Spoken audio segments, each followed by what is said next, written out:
আমাকে একজনে প্রশ্ন করছেন যে ভাইয়া, আমি যদি নতুন ইতালিতে যাই, ইতালিতে যাওয়ার পরে আমার মাসে কত টাকা খরচা হবে এভারেজে।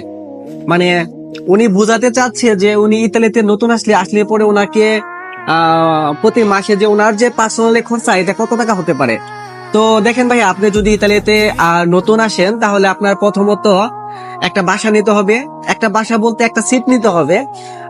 একটা সিট যদি আপনি নেন তাহলে আপনার সেটা ডিপেন্ড করবে আপনি কোন জোনাতে আছেন, কোন সিটিতে। যদি আপনি রুমের ভিতরে থাকেন তাহলে আপনার 150 টাকার নিচে কোনো সিট নাই। আর যদি আপনি গ্রাম সাইডে থাকেন, ধরেন আপনার মিলানো থেকে আরো ভিতরে তরিনোর পাশে, তারপর আপনার বলগানোর পাশে, তো যাই হোক বিভিন্ন যদি গ্রাম সাইডে থাকেন তাহলে এই ক্ষেত্রে আপনার 100 টাকা কিংবা 120 টাকার মধ্যে আপনি সিট পাবেন। তো ডিপেন্ড করবে আপনি কোন জায়গায় আছেন।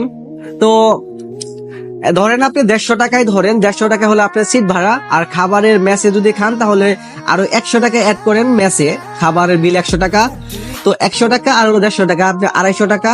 আর অনেক ক্ষেত্রে দেখা যায় একটা মেসের মধ্যে একটা রুলস থাকে, সেটা হচ্ছে বাবুর্চিকে 30 টাকা 50 টাকা দিতে হয়।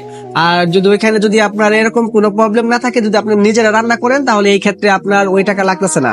আর আপনার নিজের পকেট খরচার জন্য আপনি আরো 50 টাকা ধরেন, তাহলে আপনার 300 টাকা হলে আপনি মোটামুটি চলতে পারতেছেন। 300 টাকা হলে আপনি চলতে পারতেছেন। এখন বলেন 300 টাকায় বাংলাদেশের টাকা কত আসে? যদি 300 টাকা বাংলা টাকা হিসাব করি তাহলে আপনার এখন যে টাকা রেট সেটা হচ্ছে 35 টাকার মতো করে, এটা আপ ডাউন হয়। তো আপনার 45,000 টাকার মতো খরচা হয় আর কি প্রতি মাসে। 40 থেকে 45,000 টাকা আপনাকে খরচা করতেই হবে যদি ইতালিতে থাকতে চান। তো এটাই হচ্ছে কথা। এখন আপনি ডিপেন্ড করবে হচ্ছে যে আপনার উপর। আপনি যদি চান যে আপনি আরো বেশি খরচা করবেন, সেটা হচ্ছে খরচাটা নিজের।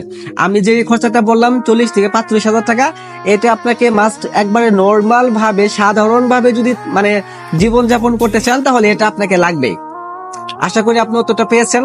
ধন্যবাদ।